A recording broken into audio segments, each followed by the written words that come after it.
আপনি কি কখনো এমন কোনো সিদ্ধান্ত নিয়েছেন যা তখন সঠিক মনে হয়েছিল কিন্তু পরে তার ফল ভালো হয়নি? কিংবা কখনো কি মনে হয়েছে আপনি সব জানেন অথচ পরে বুঝেছেন আপনি ভুল জানতেন? হ্যাঁ, এটা শুধু আপনার ক্ষেত্রে না, আমাদের সবার ক্ষেত্রেই ঘটে।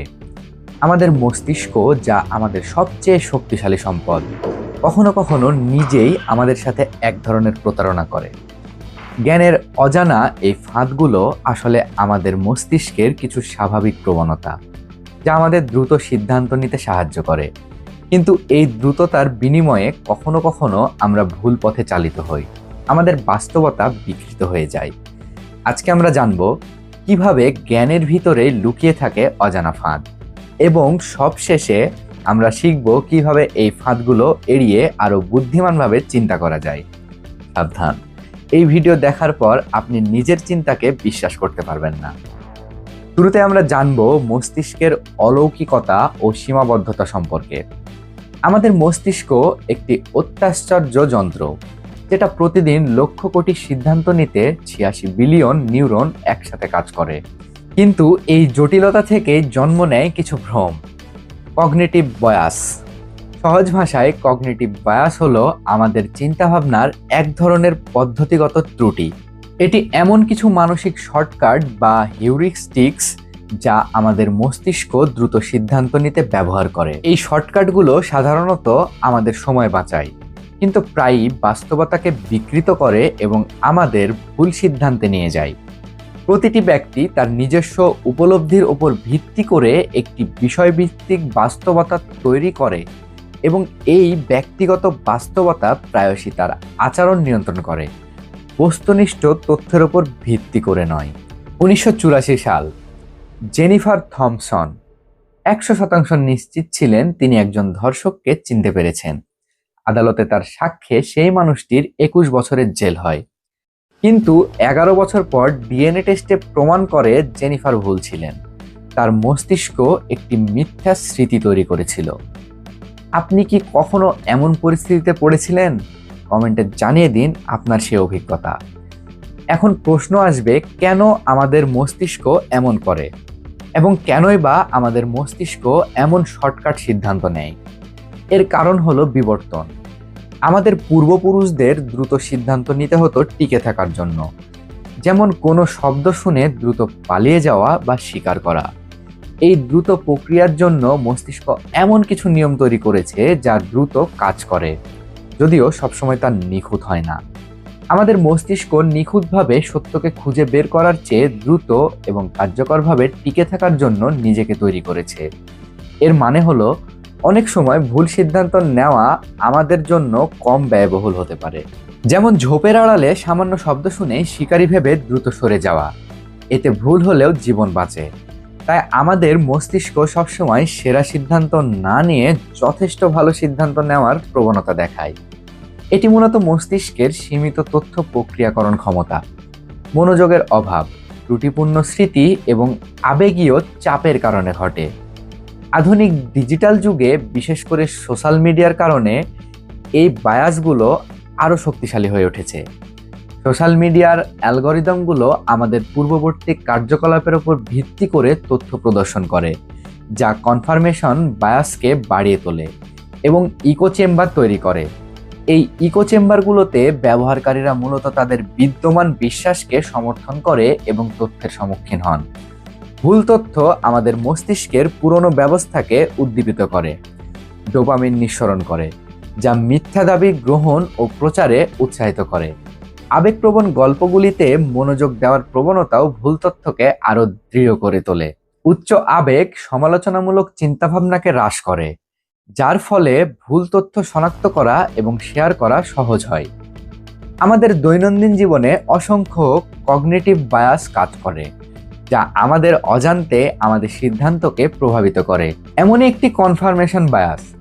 এই ৩টি সংখ্যার প্যাটার্ন খুঁজুন: ২, ৪, ৬। আপনি হয়তো ভেবেছেন জোড় সংখ্যা, কিন্তু আসল প্যাটার্ন ছিল ২ থেকে বড় সংখ্যা। এবার আরও একটি পরীক্ষা করা যাক। ১,০০০ শিশুর মৃত্যু, অন্যদিকে একটি কাঁদতে থাকা শিশুর ভিডিও। ২ নম্বরটি আপনার বেশি আবেগ জাগিয়েছে, তাই না? কারণ মস্তিষ্ক স্ট্যাটিক্স নয়, স্টোরেজে সাড়া দেয়। জ্ঞানের বিপজ্জনক মোহ। ধরুন, কেউ 5টা ইউটিউব ভিডিও দেখে ভাবলো সে বিজ্ঞান বুঝে গেছে।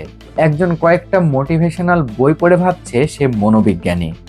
এই ভুল ধারণাই হলো জ্ঞানের মোহ। বিপদ কোথায় জানেন? আপনি ভুল জিনিস বিশ্বাস করবেন, ভুল সিদ্ধান্ত নেবেন, এবং সবচেয়ে ভয়ানক ব্যাপার, আপনি শিখতেই চাইবেন না, কারণ আপনি তো সবই জানেন। এভাবে ব্রেন আপনাকে আটকে রাখে নিজের তৈরি মিথ্যার আলোয়। এছাড়াও মনের আরও কিছু গুরুত্বপূর্ণ ফাঁদ রয়েছে। তার মধ্যে উল্লেখযোগ্য অ্যাভেলেবিলিটি হিউরিস্টিক। এটি এমন একটি মানসিক শর্টকাট যার মাধ্যমে আমাদের মস্তিষ্ক কোনো ঘটনা ঘটার সম্ভাবনা বা তার ফ্রিকোয়েন্সি বিচার করে।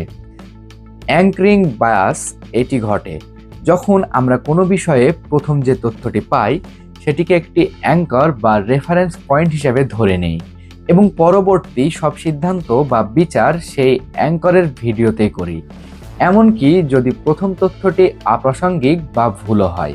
ডানিং ক্রুগার ইফেক্ট এমন একটি জ্ঞানীয় পক্ষপাত যেখানে কোনো নির্দিষ্ট বিষয়ে যাদের জ্ঞান বা দক্ষতা কম তারা তাদের ক্ষমতাকে অতিরিক্ত মূল্যায়ন করে। ফান্ডামেন্টাল অ্যাট্রিবিউশন এরর হলো এমন একটা ফাঁদ যখন আমরা অন্য কারো আচরণকে তাদের ব্যক্তিত্ব বা স্বভাবের ফল বলে ধরে নিই, কিন্তু তাদের পারিপার্শ্বিক পরিস্থিতি বা বাহ্যিক কারণগুলোকে উপেক্ষা করি।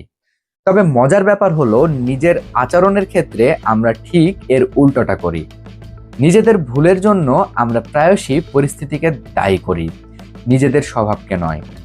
এই জ্ঞানের ফাঁদগুলো থেকে সম্পূর্ণ মুক্ত হওয়া কঠিন, কারণ এগুলো আমাদের মস্তিষ্কের স্বাভাবিক প্রক্রিয়ার অংশ। তবে কিছু কৌশল অবলম্বন করে আমরা এদের প্রভাব কমাতে পারি এবং আরও সচেতন ও বুদ্ধিমান সিদ্ধান্ত নিতে পারি। প্রথম এবং সবচেয়ে গুরুত্বপূর্ণ পদক্ষেপ হলো এই পক্ষপাতিত্বগুলো সম্পর্কে সচেতন হওয়া, নিজের দুর্বলতাগুলো চিহ্নিত করা এবং গঠনমূলক সমালোচনা গ্রহণ করার ইচ্ছা আমাদের এই ফাঁদগুলো থেকে বেরিয়ে আসতে সাহায্য করে। বিশেষ করে বর্তমান তথ্য প্রযুক্তির যুগে তথ্যের উৎস যাচাই করা এবং তার বিশ্বাসযোগ্যতা মূল্যায়ন করা অপরিহার্য। যে কোনো তথ্য গ্রহণ করার আগে তার সত্যতা এবং উৎস সম্পর্কে প্রশ্ন করতে হবে। অন্যের আচরণ বা সিদ্ধান্তের দ্রুত বিচার না করে তার পারিপার্শ্বিক পরিস্থিতি এবং সম্ভাব্য কারণগুলো বিবেচনা করার চেষ্টা করতে হবে। এটি ফান্ডামেন্টাল অ্যাট্রিবিউশন এরর কমাতে সাহায্য করে এবং সহানুভূতি বাড়ায়।